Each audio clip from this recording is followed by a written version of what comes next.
بسم الله الرحمن الرحيم. هل أتى على الإنسان حين من الدهر لم يكن شيئا مذكورا إنا خلقنا الإنسان من نطفة أمشاج نبتليه فجعلناه سميعا بصيرا إنا هديناه السبيل إما شاكرا وإما كفورا إنا أعتدنا للكافرين سلاسل وأغلالا وسعيرا إن الأبرار يشربون من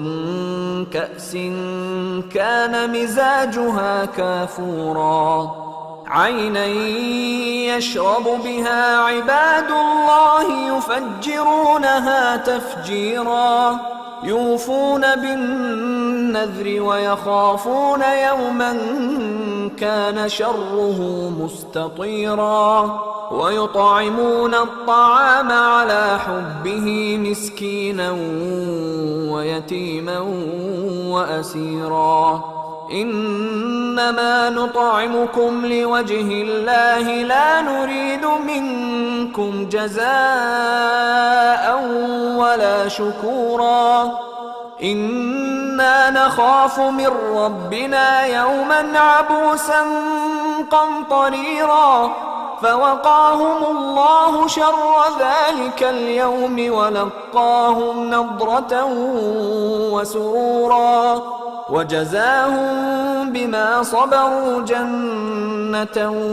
وحريرا متكئين فيها على الأرائك لا يرون فيها شمسا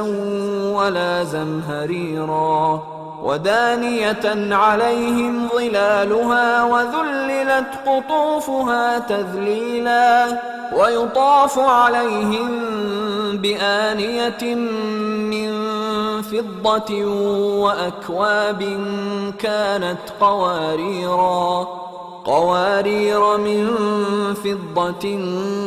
قدروها تقديرا ويسقون فيها كأسا كان مزاجها زنجبيلا عينا فيها تسمى سلسبيلا ويطوف عليهم ولدان مخلدون إذا رأيتهم حسبتهم لؤلؤا منثورا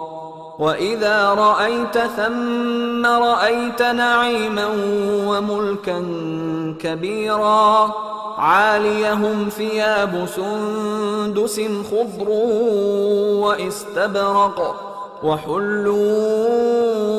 أساور من فضة وسقاهم ربهم شرابا طهورا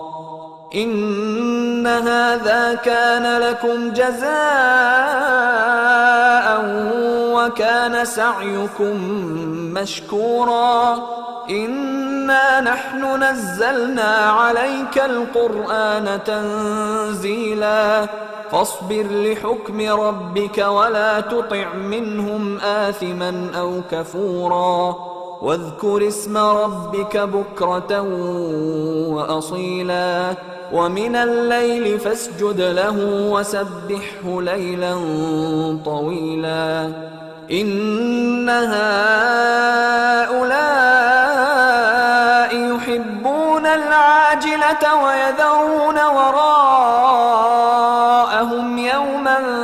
ثقيلا نحن خلقناهم وشددنا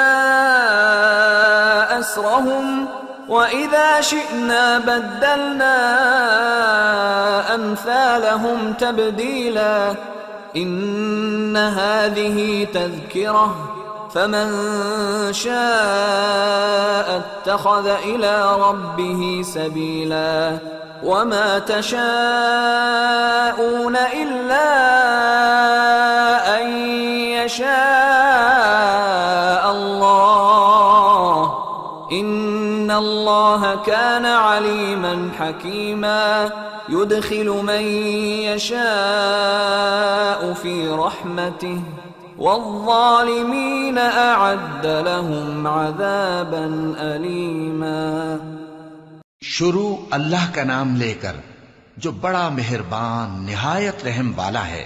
بے شک انسان پر زمانے میں ایک ایسا وقت بھی آ چکا ہے کہ وہ کوئی قابل ذکر چیز نہ تھا۔ ہم نے انسان کو ملے جلے نطفے سے پیدا کیا تاکہ اسے آزمائیں، تو ہم نے اس کو سنتا دیکھتا بنایا، یقیناً ہم ہی نے اسے رستہ بھی دکھا دیا۔ اب خواہ شکر گزار ہو خواہ ناشکرا۔ بے شک ہم نے کافروں کے لیے زنجیریں اور طوق اور دہکتی آگ تیار کر رکھی ہے۔ جو نیکوکار ہیں وہ ایسی شراب پیئیں گے جس میں کافور کی آمیزش ہوگی۔ یہ ایک چشمہ ہے جس میں سے اللہ کے بندے پیئیں گے اور اس میں سے چھوٹی چھوٹی نہریں نکال لیں گے۔ یہ لوگ نظریں پوری کرتے ہیں اور اس دن سے جس کی سختی پھیل رہی ہوگی خوف رکھتے ہیں، اور باوجود کہ ان کو خود کھانے کی چاہت ہوتی ہے مگر فقیروں اور یتیموں اور قیدیوں کو کھلاتے ہیں، اور کہتے ہیں کہ ہم تم کو محض اللہ کی خوشنودی کے لیے کھلاتے ہیں، نہ تم سے بدلہ چاہتے ہیں اور نہ شکر گزاری۔ ہم کو اپنے پروردگار سے اس دن کا ڈر لگتا ہے جو چہروں کو بگاڑنے والا اور بڑی سختی والا ہوگا۔ چنانچہ اللہ ان کو اس دن کی سختی سے بچا لے گا اور تازگی اور خوشی عنایت فرمائے گا، اور ان کے صبر کے بدلے ان کو بہشت اور ریشمی لباس عطا کرے گا۔ اس میں وہ تختوں پر تکیے لگائے بیٹھے ہوں گے، وہاں نہ دھوپ کی حدت دیکھیں گے نہ سردی کی شدت۔ ان پر درختوں کے سائے قریب ہوں گے اور میووں کے گچھے جھکے ہوئے لٹک رہے ہوں گے، اور خدام چاندی کے برتن لیے ہوئے ان کے ارد گرد پھریں گے، اور شیشے کے نہایت شفاف پیالے، اور شیشے بھی چاندی کے جو ٹھیک اندازے کے مطابق بنائے گئے ہیں۔ اور وہاں ان کو ایسی شراب بھی پلائی جائے گی جس میں ادرک کی آمیزش ہوگی۔ یہ بہشت میں ایک چشمہ ہے جس کا نام سلسبیل ہے، اور ان کے پاس لڑکے آتے جاتے ہوں گے جو ہمیشہ ایک ہی حالت پر رہیں گے۔ جب تم ان پر نگاہ ڈالو تو خیال کرو کہ بکھرے ہوئے موتی ہیں۔ اور بہشت میں جہاں آنکھ اٹھاؤ گے کثرت سے نعمت اور عظیم الشان سلطنت دیکھو گے۔ ان کے جسموں پر دیبا اور اطلس کے سبز کپڑے ہوں گے، اور انہیں چاندی کے کنگن پہنائے جائیں گے، اور ان کا پروردگار ان کو نہایت پاکیزہ مشروب پلائے گا، فرمائے گا یہ تمہارا صلہ ہے اور تمہاری محنت ہمارے ہاں مقبول ہوئی۔ اے نبی صلی اللہ علیہ وآلہ وسلم، ہم نے تم پر قرآن بتدریج نازل کیا ہے، تو اپنے پروردگار کے فیصلے کے لیے انتظار کیے رہو، اور ان لوگوں میں سے کسی بدعمل اور ناشکرے کا کہا نہ ماننا، اور صبح و شام اپنے پروردگار کا نام لیتے رہو، اور رات کو بڑی دیر تک اس کے آگے سجدے کرو اور اس کی پاکی بیان کرتے رہو۔ یہ لوگ دنیا کو دوست رکھتے ہیں اور قیامت کے بھاری دن کو پس پشت چھوڑے دیتے ہیں۔ ہم نے ان کو پیدا کیا اور ان کے جوڑ جوڑ کو مضبوط بنایا، اور اگر ہم چاہیں تو ان کے بدلے انہی کی طرح اور لوگ لے آئیں۔ یہ قرآن تو نصیحت ہے، جو چاہے اپنے پروردگار کی طرف پہنچنے کا راستہ اختیار کر لے، اور تم کچھ بھی نہیں چاہ سکتے مگر جو اللہ کو منظور ہو۔ بے شک اللہ جاننے والا ہے، حکمت والا ہے۔ وہ جس کو چاہتا ہے اپنی رحمت میں داخل کر لیتا ہے، اور ظالموں کے لیے اس نے دکھ دینے والا عذاب تیار کر رکھا ہے۔